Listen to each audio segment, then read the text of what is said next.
Now we're getting to the more technical processes that ultimately will take you towards publishing.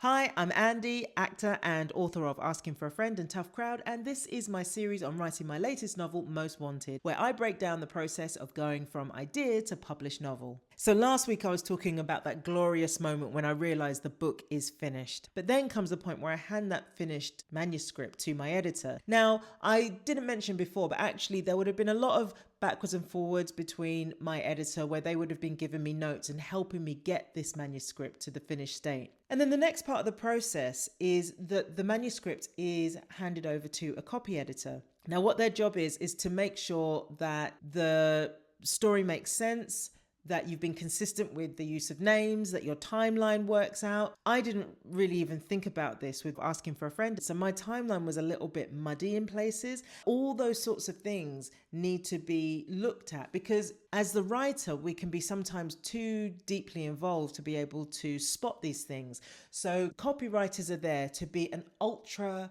objective eye on the book because ultimately anything like that that's wrong or inconsistent or inaccurate will take the reader out of the book. They'll have questions and queries about maybe even some of the words you use. Is this something that your reader would be familiar with? Is this the correct term for this type of thing? Whatever it may be. And sometimes it can feel like pedantry, but actually they have to do it because this will make the book as good as it can be. Once you've gone back and forth with your copy editor and everybody's happy with the state of the book, and during that time you will probably see some things that you want to change, you'll get to the point where that draft of the book is complete and now you're ready to move on to the typeset. This is where the book is laid out in a way that makes it a really enjoyable read. And when this is done well, it means that the words disappear and the story comes to the fore.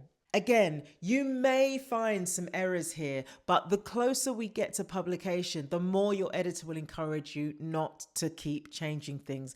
You don't want to be in a position at this point of, oh, I want to change this character's description, or I want to change this scene to be set somewhere else, or take this whole thing out.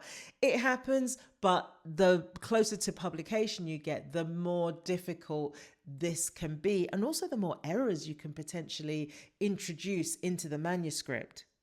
Finally, you're at the proofreading stage where, as the name suggests, somebody reads the entire manuscript to make sure that there aren't technical errors. So this is not, I don't think you've described that very well. No, the creative process is now done. And this is about just finding things that are wrong, typos, double spaces, all that type of thing. Until finally you get the nod, the manuscript is done. And that's a lovely, lovely day.